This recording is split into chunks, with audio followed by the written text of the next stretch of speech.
This episode of the Managing Madrid Podcast is brought to you by Blossom Hotel Houston, where premier amenities range from a rooftop pool with expansive skyline views to a plethora of elegant meeting and event spaces ideal for memorable occasions. Blossom Hotel in Houston are hosting the Managing Madrid Podcast that is happening live in Houston on July 27th. If you want to book your spot to that show, please click the link in the show notes. We are following Real Madrid around preseason on the West Coast. And on that note, I got some huge news. Los Angeles finalized. LA is one of our biggest markets, and a lot of you guys have been messaging us, hey, what are the details in the LA podcast? I said, sit tight. I want to thank you guys for your patience. We have the details now. It's on July 22nd at 10 a.m. So if you want to book your spot to that show, that's also in the show notes. So you can click the link for Dallas, Houston, and LA.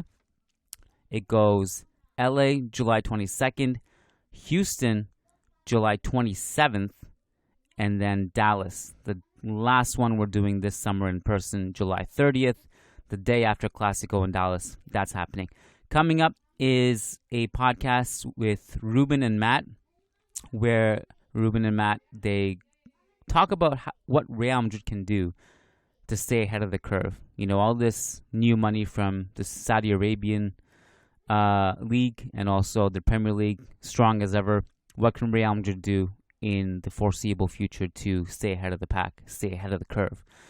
It's actually a segment that Matt and Ruben do every week, exclusively on patreon.com/Managing Madrid. It happens usually on Fridays. It's a new segment that's been introduced in the past month or so. Patrons are loving it. They have proclaimed it's the best segment on the entire Managing Madrid podcast network. So it's just happening for free this weekend, in part because I'm away at a cottage this weekend and I can't record anything. So Matt and Ruben put this one up for free this weekend. But it's usually over on patreon.com/Managing Madrid. So if you like it, make sure you sign up to make sure you don't miss the future episodes. All right. Here is today's episode. Enjoy it. Let's go. Nice article in the Managing Madrid blog. Wonderful lads that do a great job there. And worth reading about that man there. Karim Benzema needs to rest, and the numbers reveal why. Times ended up almost looking like a 6-3-1. Some very good writing about that on the Managing Madrid website. First-rate podcast as well. Of course, Fede Valverde was a huge part of the equation.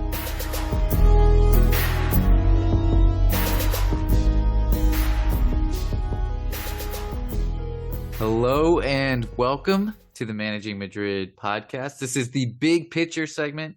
And for those of you who are not familiar with this segment, it is a segment where Ruben Skirping and I kind of just zoom out a little bit and review a variety of topics, all related to the club, and just take a big picture view and have just a free flowing, open discussion on any said topic. And this podcast is going to be free. It's not just for patrons. This is the weekend podcast, so y'all are getting a glimpse into the big picture pod. So Ruben, I'm very, very happy to be joined by you. How are you doing? Yeah, pleasure to be here talking to you about this stuff. And I think we, as usual, got a good idea for this pod. Real Madrid's management. It was your idea, actually. Yeah. It was a while ago that you pitched it, so you almost had forgotten what idea it was. But yeah. So I think this is a good starting point for many discussions. I agree. And I think, I mean, those who have been listening to Managing Madrid for a while and those who follow me on Twitter, I'm a huge proponent and huge advocate for what Florentino Perez has done and this management team. And I just think it's, particularly this second spell, it's just been incredible how they've been able to stay ahead of the curve and kind of be one step ahead of all the other clubs and recognize changing market dynamics. Because that's the reality. Like, the youth policy was a recognition that the market has fundamentally changed, that there are now these state-owned clubs entering the transfer market and inflating fees. And the club recognized that and said, look, we're not going to be the ones that are signing the Galacticos anymore. We now need to find the best young talent on the planet, pursue them early and develop them here at the club. And they've seen that they had a good track record for that. You look at Marcelo, Varane, even Higuain, Ramos, like the list goes on and on, Isco even. There's so many players that if you just look at Real Madrid's history, normally the legends are the ones they've signed young and have stayed at the club for a very long time. Yeah, so, and you looked at it with the Kane as well, that number of older players, it's surprisingly low. Exactly. So I think it made perfect sense when the club pivoted to this new strategy. What I find particularly interesting and kind of building, we both listened to the podcast earlier that Sid, Keon, and Ali did. And what I found particularly interesting is the perspective of how the Premier League continues to grow. And I know we've talked about this before, but I think perspectives are always evolving. And I think Ali made the point that, look, a team like Bournemouth is now attracting talent like young Patrick Kluivert. And so that's, I think, a really big difference. And the fact that, Brighton now can outspend Atletico Madrid and really attract top talent. Just also James Rodriguez going to Everton. There's just a lot of transfers. Not that he's turned out to be great for them, but there's so many transfers that you would never imagine before that are like 10 years ago. Never would it. And now it's happening so much that you just forget it's happening. Yeah, you take it for granted now. And I think that this is where it's invaluable to have guys like Jose Angel Sanchez, Juni Calafat, obviously Florentino, like this management team. Yes, they do get some things wrong, and we've talked about kind of the PR communication piece before, and obviously there's shortcomings there, but I think they do so well. And they always put Real Madrid and the club above any other interest, above any other player, above any agents, above any, even if a majority of fans want something, but it may not necessarily be what's best for the club, they will put the club first, even though they're getting a lot of pressure from fans on a given topic. And I guess what we are gonna touch on eventually is just what's impressive here is how they've actually, Florentino has gone from being a visionary at one point with a completely different strategy to just make a complete turn and going in with these youth players and everything. So the Galacticos thing was also from economic. Remember when he found Real Madrid in an economic crisis and he turned it around by signing stars and everything, which would seem counterintuitive in one way. So that's also one thing that impressed me so much is the adaptation to the market. So here's a question for you, Ruben, because this is something that's been on my mind. In this ever-changing football world, you constantly, Real Madrid has been one step ahead, and you constantly have to be evolving the market or evaluating the market and being ready to evolve. And I think I've written about this before, that I think pretty soon a lot of clubs, and you've already seen Chelsea start to do it and others, are going to start mimicking what we're doing on the youth transfer policy, and then it's going to inflate those youth transfer prices. So what do you think is kind of the next step in terms of staying ahead of the curve? I mean, we're kind of running out of ideas if that also will be a problem. I guess maybe even I'm not sure to what extent we already do this or other clubs, but if we went from signing the big stars with the Galacticos to signing the best not stars, but the young players like Endrick, Vinicius, Rodrigo, that kind of stuff, I guess the next point would be maybe to prioritize even younger players going into the academy, filling up La Fabrica with the under 14s would be a crazy team, and I guess they already are in some way, but I think when you come to that level, it's going to be there will be also less competition, because you could go for Spanish players who would naturally, because they're just 13, 14 years old, would much rather stay in their own country, for example. Right, and that's exactly where my head went at. I think and obviously the club has already done so much with La Fabrica and invested so much, in the dividends from that alone have been well worth it. But I think one thing I think about with La Fabrica is, can you take the coaching to the next level? Can you take like small things to the next level? Like, should we, as much as we all love bringing back an Arbeloa, a Xabi Alonso, Raul, like, are they necessarily the best coaches available to train these young players? This is the beautiful discussion that I've had so many times, especially with Sam Sharp, who always gets so frustrated, and it's fun listening to him complain about the types of, Solari and I mean, even Zidane going, getting all these advantages. Yeah, because should they cut their teeth at Real Madrid? Like, there's so many coaches out there who have been in the game for years and years and years, constantly developing, like, and who had to work their way up the system. Like, it almost makes me think, are we doing our players a disservice by putting guys, like, giving former players automatically the role? For example, we had a guy called Alvaro Benito. He actually played for us a little bit, and he was the coach of, I think, Juvenil. Yep. And he was doing very well. He was very popular, and then he lost his place. He was, I think, maybe he even was fired. I'm not sure. Yeah, he was fired because he had some controversial comments after a Clásico regarding some first team players. Okay. Yeah. I remember there was something happening there. And I think now he's up for the Spanish under-19 job. I'm not sure if it's official, but I mean, that's the kind of guy that he was an ex-player, but not like a big star. I assume that he got certain advantages because of his past at the club. But it's not like, let's say, Alonso, Raul, who just they will coach Castilla if they want. Doesn't matter how well they do, almost at a youth level. So I think that's a very interesting discussion, which, as I said, Sam always brought up, because he thought, I mean, Sam has been doing a lot of coaching himself, and I'm sure it's frustrating to see others just.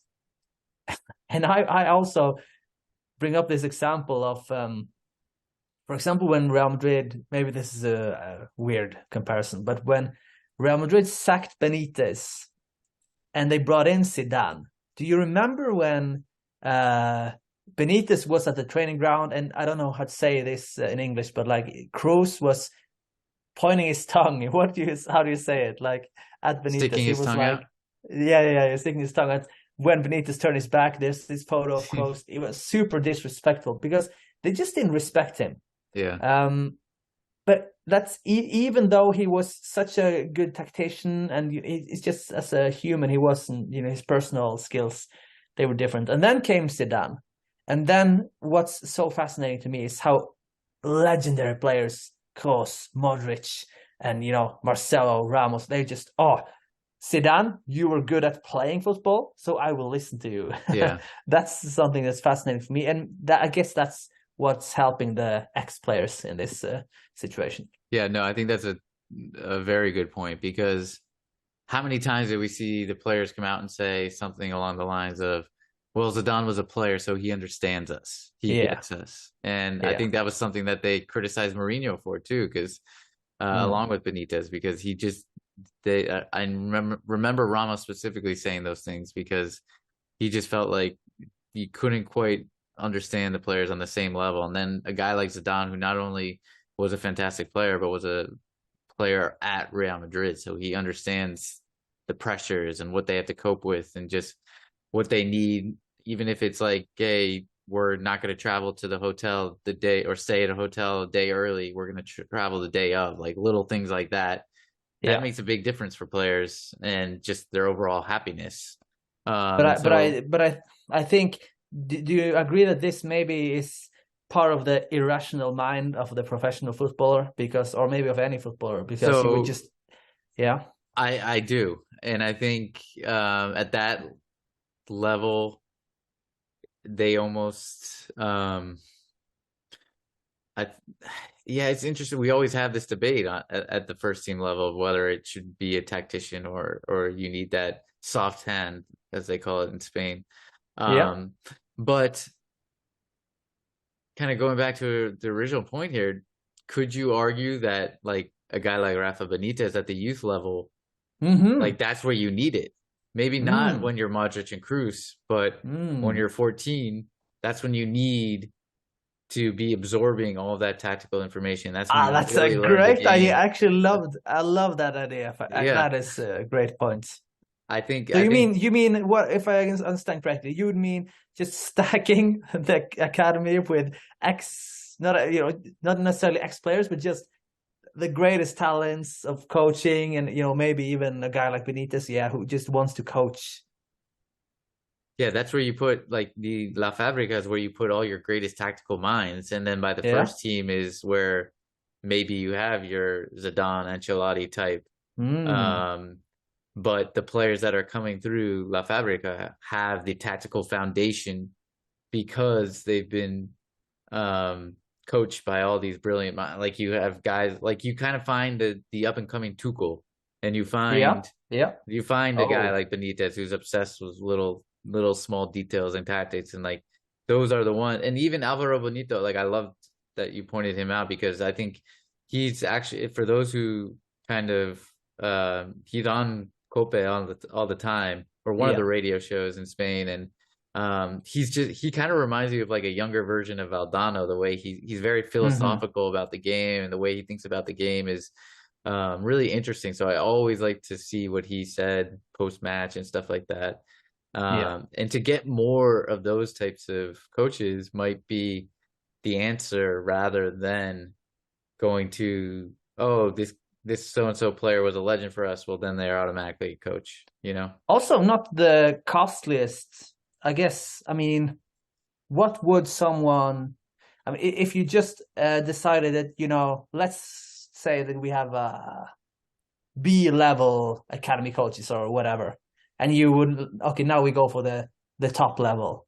How much more would it cost? I would assume that it's not that costly, just because there are simply not that many coaches all the way through the academy as there are players. I love the idea, actually. And and I'm sure you could. It's probably hard to. I think you'd have to, similar to attracting the best young talent, I think you'd have to identify the best young up and coming coaches too. Like you'd have to really almost have a scouting network on the best coaches across the globe, not just in Spain, but across the globe. And then obviously if it's like a German guy, so maybe you find the next great Nagelsmann or Tuchel or whatever it is, I think you have to prep him, and maybe you tell him, hey, and we want you to take over in 2 years, like continue to do your work with this German team. We're going to provide you with Spanish culture and Spanish language teacher to prepare you for, and we're going to pay you this salary and project your career into XYZ.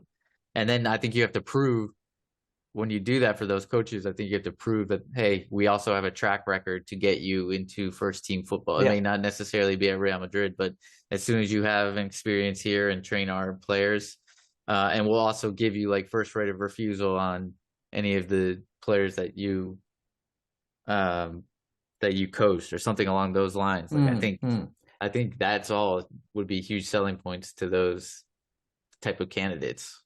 So what do you think about going in the opposite direction of just signing someone like Benitez, who, with a great reputation and obviously a great coach, winning the Champions League and everything, and just filling the academy with big coaching names and not necessarily talents? What do you think about that? I still think you need the talent. I still think you need to. What is it about the coaching talent that is appealing to you? I think when you're younger and when you are especially like, I don't know how it is in Spain, but here in the US, like you really start to teach the tactical foundation. Like they just let you kind of play and enjoy the game when you're young, but then start to implement kind of tactical ideas maybe around 13, 14 and kind of forward. And I think that's when you really can, that's when you set your habits, and that's where you can kind of take your talent to the next level. And that's why I think it's so important. I kind of talked about that foundation, that base you get. I think that's huge. And so if you have the best tactical minds in the game, you're going to be learning these ideas, experimenting with different roles, maybe trying out a player that was always in a certain role and then identify him for another role. And I still truly believe that you need to scour up the best talent in terms of playing talent that you can. And obviously there's restrictions and rules on some international talent. So you're going to really have to scour Spain. But I mean, we've seen how I don't think Real Madrid will ever be a club where like a Real Sociedad, like an Ajax or anything like that, where majority of their team is made up of academy talents. But I definitely think we can get the percentage higher. Yes, and for sure. I think it would help to offset some of the challenges that we see in the market today with Premier League and now Saudi Arabia and PSG and you name it. You mentioned the podcast with Kian Said Ali. They mentioned another thing which made me a bit worried, and I've thought about it afterwards, that with this introduction of Saudi clubs, could be that it's another Chinese league, could be that it's another, what was the other example they used, MLS, or has there been I don't know what difference. Seems like there's been a couple of leagues trying this before and not really going through with it. But they said, who knows how the landscape will be in just 12 months. Maybe so many things have changed and, makes more sense now with the Club World Cup, with more teams and everything.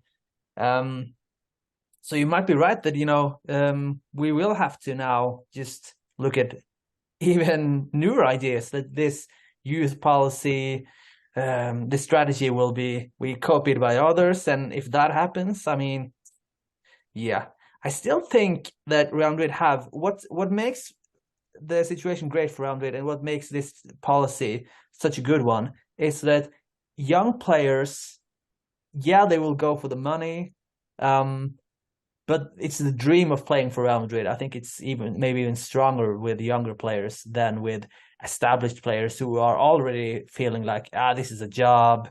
I need to really think about, my family and economically and blah, blah, blah. So, yeah, I hope that you will still, if you're a 16-year-old Brazilian talent, will you really choose the Saudi league? I mean, yeah, at least I hope we will still have the advantage. And I know, I think we've talked before about like Real Madrid's pool arguably being even stronger now than it was, say, maybe even 5 years ago. Despite the growing dominance of the Premier League and the financial power of these state-owned clubs in the Premier League and now Saudi Arabia. So despite all that, we're still signing 19-year-old Jude Bellingham ahead of all these clubs. Yes, we had to fork out $100 million, but when you see other talent who's nowhere near his age profile or talent level going for like 80 million between Premier League clubs and stuff like that, it just makes you feel like you even got even more of a bargain. But I think what the only thing that gives me pause and like makes me slightly worried about this pull maintaining over the years is just the competitiveness of La Liga. Like, will players when you're a guy like Bellingham and you're a guy like Mbappe and you're a top level player, you want to play against the best level players. You want to compete against the best. Yeah. And you want to show that you're the best by and develop. And you want to become the most. You want to get the most out of your potential. And so the only thing that concerns me is if La Liga continues to see a talent drain, and now not only with Premier Leagues pulling from them, but Saudi Arabia, that's when you start to get concerned. I guess the nice thing for La Liga is they've always been able to replenish that talent because of the good work they do at grassroots level. But then is there, going back to our discussion, like, is there almost a negative aspect to Real Madrid securing all these best young coaches and then securing all the best young talent in Spain? You basically suck the rest of the team dry. And then is that replenishment not as strong as it once was because it's all going, let's say Barca then copy Real Madrid's model, like to the two clubs. And you kind of get into this vicious circle. And so I worry about the long-term sustainability of La Liga and its competitiveness, and does that attract players going forward? And so I think that's one area where you obviously it's a concern. It's definitely a concern. Yeah, it is concern, but I think there could be many things changing in the future. But I also wanted to talk about, I mean, it's very easy to fall into the trap of just being positive. Real Madrid are doing so many things right, and they are. I just want to say I'm so impressed, and we should not take this for granted, this situation we are in. But I think it's also worth mentioning the negatives, because, I mean, maybe now has the club maybe become a little bit too extreme in their approach. It seems like they are now, it's like we can only sign one of 3 different players. So it will be like the perfect Kylian Mbappe, superstar. No, it's just 10 out of 10 signing. Or like more or less a 10 out of 10 young player. Or Joselu, like someone who is just cheap, and he will be here for a short term. Well, and I think the Joselu falls under like Fran Garcia too. I think it's just like former academy players that you can buy back low on risk. the cheap. Yeah. And is who that has some affiliation with the club in the past. Yeah. And are we now going in too much of an extreme direction? I often talk about the economics, Real Madrid not having the same muscles in that case as anyone else, but I have to look at my own arguments now that we've talked about getting rid of so many big wages. Maybe we do have more than I actually have been saying. So I guess what are the negatives we can take from Real Madrid's approach? Yeah, no, I think that's totally fair, and I think you bring up a good point. And Keon and I did kind of this like go back in time on transfer strategy podcast, and part of that involved, we went year by year for the last, I think, 5 years, and one issue that kept coming up is right back, left back, right winger, right back, left back, backup striker, right winger. It was the same. And what issues was funny? Summer what was after funny summer. listening to you? It was funny listening to you guys because it was just okay. So what would be the problem? What would we sign this summer? Right back, backup striker. Okay, going one way back. What would you sign this summer? Right back, backup striker. It was just the same. And when it's that, every summer there's something wrong, surely. Exactly. And so I think that's something that you can, I think your point holds, and it's true. Like the club, could you not go out and sign? It doesn't have to be superstar, 100%, like Reece James or Ashraf Hakimi or no one. Like, no, just maybe there are some other markets like under the radar signings that you could go for. We have such an extensive scouting network. You're telling me that Juni Calafat and his team have not recommended any right backs over the last 5 years. I just refuse to believe that. For example, Fede Valverde, how much did it cost from Peñarol? Like 3 million euros or something? I mean, I don't say that we need to sign Fede Valverde quality talent or anything, but I mean, surely there are there are tons of right backs, tons of backup strikers. And when people say we need to sign one, I always try to challenge them. Okay, tell me who. Yeah. In one way, that's actually not fair to do because we are not Real Madrid scouting team. We are not the scouting team of Real Madrid. We don't have like we don't know about the league in Chile or in Paraguay or China or whatever. So Real Madrid do, and that there is no one. Yeah, I agree. I find it hard to believe. And to your point, like if you sign a Fede Valverde type 5 years ago, then maybe at this point they're ready. They're ready to go, and we don't have to have this discussion. And you've gradually blooded them in, and they've done their loan or their however we want to integrate them into the team. But that's where, I agree with you. That's where there's been, I think this strategy has been a little too strict, and maybe you can do that for certain positions. Like, fine, I get it. Maybe for center midfield, you feel like this is what we're going to do no matter what. Okay, center back, maybe like the core positions, I can get behind it. But I think you got to take, at least when you identify weaknesses in the squad, I think you've got to take some action on it and maybe take a few gambles rather than just kind of being laissez-faire about it. Yeah. I mean, so if we can just like say that the club did try, of course, with Jovic with them. And also I think Odriozola is an underrated player to mention that was very, highly rated, playing like in the same league even. And we signed him as a young player, long contract. He had a big salary too.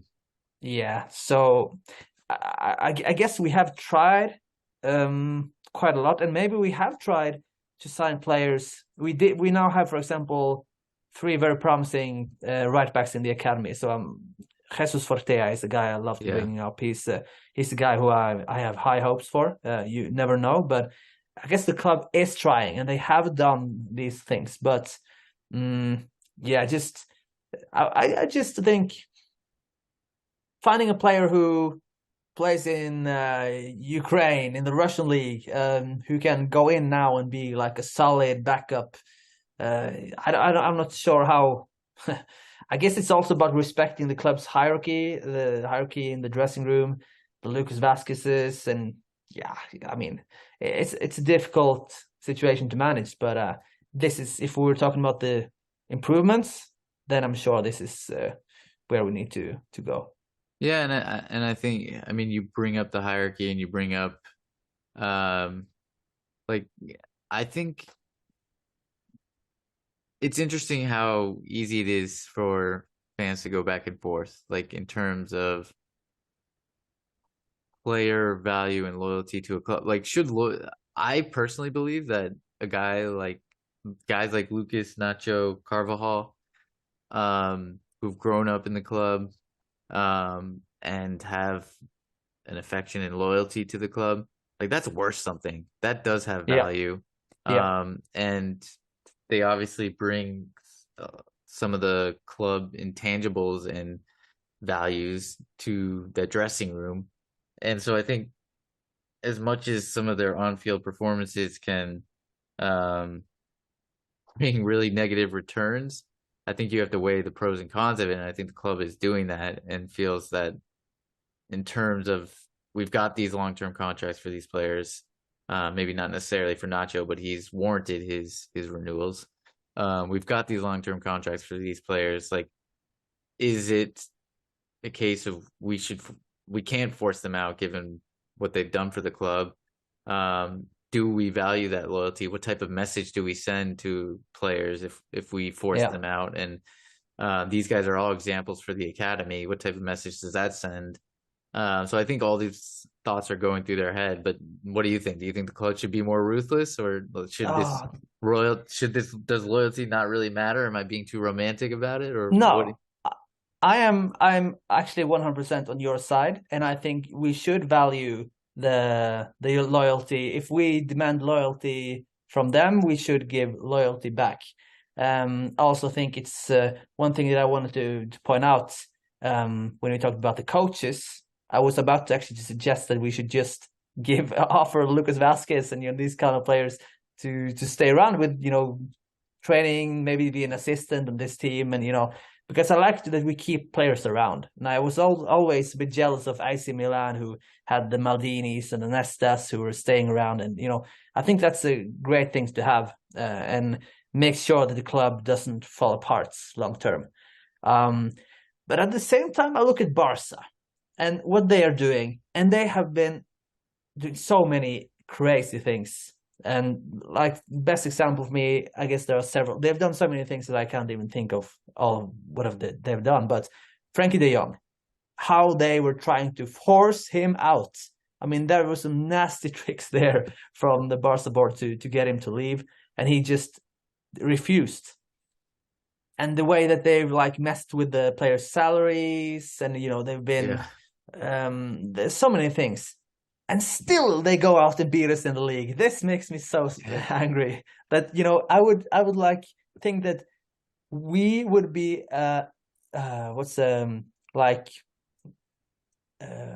get a positive from being loyal to our players, and they would like be punished from their ruthlessness. But no, it didn't happen. So maybe that's made me starting to question a little bit, how much does it matter that we are loyal to Jesus Vallejo, or that we didn't push Hazard out earlier, for example? Now that we pushed Hazard out, is that going to, I assume he was a popular guy in the dressing room, will that impact anything? The summer vacation will be over, the players will return, they are professionals.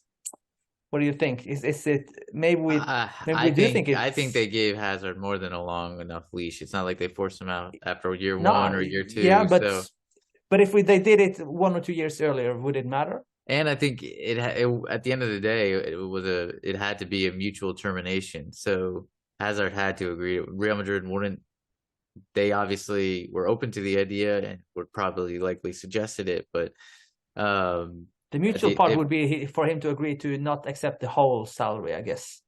Well, and or he just says no, I want to keep my contract. And Real Madrid would have respected that. They wouldn't have done anything further, but they probably floated the idea to him. And I think this is something, though, the club's ethics and the way they conduct themselves in negotiations with players, with agents, and it's exemplary. And I think it's a selling point when negotiating with other players, and they can say, look, this is something Barca does, this is something PSG does, like, look how they've treated XYZ player, this is what we do, and we will always... I know, but do we seem to gain from it? I mean, Barca are now getting Gundogan, for example. I mean, it's not like they are looking to go other places. I think you do. I think you gain. I think we don't know the types of conversations that are had with Endrich, with Bellingham, with Tchouaméni, but I think those things make a difference for the player. It would make a difference for me. Like, I see the way a club conducts itself, and like, I know they're true to their word, and they're going to kind of honor contracts and honor what they say and everything like that. Then that would sway me. Like, I see the way Barca treats Frankie de Jong, it's not going to make me want to. Also, just I don't want to see that from my club, and also the only thing that I think maybe the club is taking it a bit too far is that they're not even willing to, like, Carvajal, Lucas Vázquez. It's not, I mean, we're mentioning them quite a bit. I mean, I'm not sure if it's fair. They're not that bad, but just that it seems like as long as they're here, not only is it about keeping them here and, treating them well, but also giving them minutes. They're getting quite a few minutes, and it's like only very few players are giving this treatment of, like, not even getting to the bench. If we did find like a good right back in Uruguay or whatever, to me it seems like the club wouldn't be willing to sign them because they are not willing to drop Lucas Vázquez from the squad. Do you know what I mean? Yeah. And I mean, it's been tough because we've had 3 right backs right now. Yeah, exactly. With Nacho being able to play there as well. Well, Odriozola, and then you have Nacho who can play there. It looks like Odriozola might be headed back to Real Sociedad, though. So we'll see if that actually comes to fruition. But I think I feel like they've been. I mean, we've talked about it before, but they've just been handicapped by these contracts, and that's by their own doing, though. Do you agree that they? Yeah, go ahead.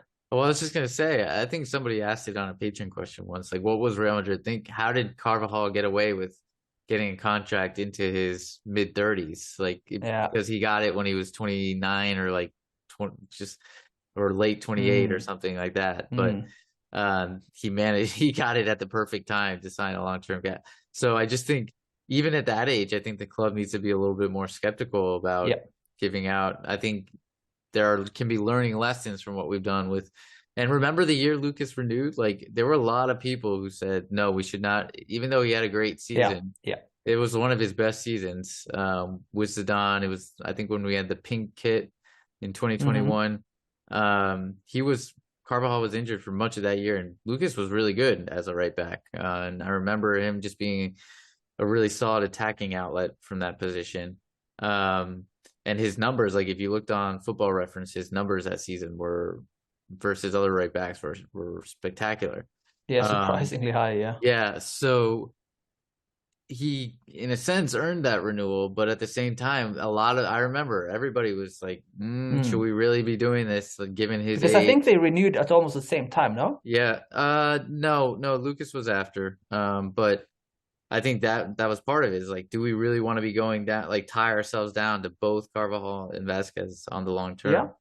And so also, just what are the risks? What was the club fearing of signing? You know, because they would sign this long term contract. I would assume they are afraid of something. They would be afraid of losing them.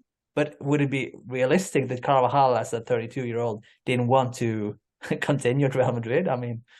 Well, I think, and if they're afraid of losing them, there has to be the opposite side of the spectrum where you have concern of them, they're on these big wages and not able to leave, which is kind of the case now. Like Carvajal is definitely on big wages now. Lucas is probably a mid-pack earner. Like these guys are now stuck on these contracts that you can't really offload. Like no team's coming for them. So, and they not going to want to reduce their salaries. They've got a good gig at Madrid with no competition coming through. So great city and everything. Yeah, it's the club they love and grew up in, and so it's where their families are settled. And so why would they want to leave? Yeah, but the club's got to look at it. We've got to look at like, hey, maybe we give 28-year-olds 2 to 3 years deals max going forward, and like yeah. And maybe also another criticism potentially. I don't know enough about how the club does this, but it seems, could it be that we're kind of over relying on Uni Calafat? I was just thinking this now, that I feel like most players we sign have just been approved by Calafat. You know, I was just thinking, what if he leaves? I mean, what happens to our recruitments? And Jose Angel Sanchez is so important, of course. Florentino is so important. It seems like a lot of key guys here who make all of this tick. Yeah, I mean, you think about it, like, let's say the day, I mean, the day's coming soon. It's got to be coming soon that Florentino eventually steps down. Like, we talked a lot about this on we had just a live pod with Casilla Corner and Kian joined. We talked a lot about this, and I actually wanted to ask you, because I think you were the one mentioning one of the women in the Real Madrid board who are maybe so there's one woman, a little bit about this? Yeah, there's one woman on the Real Madrid board. I think it's Catalina. Let me get her last name. She's, what I found really interesting was last year, for the first time, she did a press conference, and it was ahead of the stadium. It was basically regarding the stadium remodel, and I think she's currently president of ACS, which is Florentino Perez's construction company. And she's the only female on the board of directors. She's probably one of the younger. Well, if you look at the board of directors, it's all they're old Spanish men. So she's probably, even though she's maybe in her 50s, and they're like old, maybe even 60s. They're not like she's the youngest. And it was interesting because she did and I actually posted the interview on Managing Madrid, and She got some questions about the stadium, and she got a question about Vinicius, and this was even before all the racist stuff. Like this was kind of early. I think this year, maybe it was early this year, and she talked about how like he's just a different type of player and a special player that needs to be protected, and the referees need to do more. And I just found it interesting that she was the one to be vocal there and give the interview, and the way she spoke. I thought it was impressive. And so, yeah, her name is Catalina I'm going to butcher this last name, Brugarolas. Okay. Yeah, so look her up. Yeah, I mean, you can just look on just Google Real Madrid Board of Directors, and there's a page on the main website. But yeah, she's one that I think might be touted for the future, and we'll see. She could, given that she's president of ACS now, like it kind of be a natural transition similar to what Florentino did, and she's obviously a board director at Real Madrid, and so very interesting. Because yeah. could you name a little challenge for you here? So okay, first the last president we had, who was it? Besides Ramon Calderon? Yeah, that was the easier one I wanted to ask you. So, but there was also a guy in the middle, because Ramon Calderon was, he had to go because of corruption and stuff. Do you remember the guy who was in the middle? Is it? If you Baluda? do that, that's Vicente impressive. Baluda? Yeah. Oh wow, that's impressive. Really overweight, right? Yeah. And he was also famous for this quote. He said, before the Liverpool game, he said, "We're gonna go there and crush them," or whatever word he used. Yeah. And we were crushed. So yeah. When I looked back at that spell, and this also I brought up on the other pod, but we won actually 2 league titles in a row. The last time we won back-to-back league titles, 2007, 2008. But that administration was it was terrible. Like, even though we were good on the field, they were like, Calderon was a mess. But I was so young when this happened, so I actually remember liking it quite a bit, because we signed like Robben, Schneider, all of these. Well, he made guys. the promise that he was going to sign Fabregas, Robben, and Kaká, and he only signed. That was his presidential campaign, and then he only signed Robben a year later. But that was actually top entertainment. I was just a young kid, but I remember following like the live polls, or not the polls, but like who was leading, and I remember actually looking into.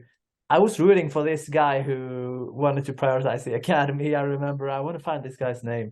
So I mean, this is what we haven't had this, and this is not good actually for the club. I guess that we don't have any challengers at all. Florentino just wins that walkover every year. I think that's for the better that it continues, but it's going to be interesting to see when there is another candidate. There will be probably elections, and to see what are the discussions of Real Madrid's future and what are the points they will bring up. That will be super interesting. Yeah, yep, I agree, and I think to the point you were making earlier, like I think it's very important that you maintain guys like, even when Florentino goes, that Jose Angel Sanchez, Juni Calafat, like a lot of kind of guys who have been here for a very long time stay on, so that the transition is as smooth as possible. Because how quickly did we see Manchester United fall apart as soon as like David Gill, Alex Ferguson, like just kind of core foundations of that club leave, guys that created a culture, created a structure, and then as soon as they leave, it all falls apart. Like that's not a situation you want to be in. How long back are you and Kia going to go with you're going to take each transfer window? How far back are you going to go? I think we'll probably go to the early 2000s. Like we'll go back every 5 years. Yeah, because then you will go through like the Calderon years, and I see here the list of names. Some decent ones, but also some like Julian Faubert ones. Oh yeah. Emerson. I remember just being a kid and being like, Emerson? Oh my God, he looks like he's 40. He looks like he can't move. Yeah. So I mean, So it would be interesting to go back and look at in detail what happened with Ramon Calderon. What would I have known if I were following the club at the time as well as I'm doing now? What did I miss? I'm sure there were a lot of things. was there really what was happening with the corruption stuff? He said when he, in this last press conference, that he had the trust of the whole board. Some said this was Florentino just trying to get back the power. It would be interesting to dig into this. Yeah.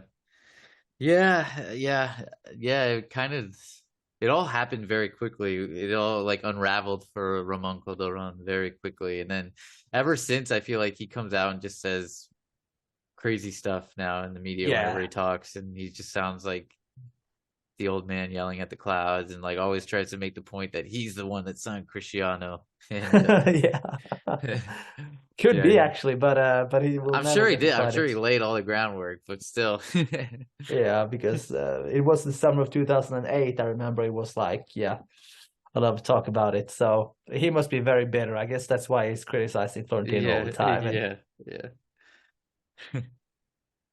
But I think just to sum it up, like we obviously we're in very good hands. I think the nice thing is the club's been a step ahead, but now what's next? What's next in terms of staying a step ahead? Because things are only evolving, and the disparity between us and other clubs is only growing bigger. What are Real Madrid and La Liga? What is La Liga going to do to remain competitive? What's Real Madrid going to do to stay at the top level? And what does the transition from Florentino look like? We mentioned like it's key to keep some of these integral members. So it is. And by the way, before we end this, I think the next podcast we should do, because one of the, maybe it was on Discord or whatever, someone asked if, or was it Patreon? I think it was Patreon. They asked, can we do an episode where we answer questions? And yeah, for sure, we can do that. So in case we forget, I just want to say now that bring us the questions, and we will have at least one episode during the coming weeks for sure. I mean, it depends on what happens, but we will do one of these episodes. So and for those listening on the free, obviously this is a free pod. Join us over on Patreon. We hit 1,200 patrons last week, and so come join us. And like you said, Ruben, we try to do this every Friday. Try to get it out once a week. So join us if you enjoyed this big picture segment. Ruben, as always, thanks, man. It was fun. Yeah, pleasure.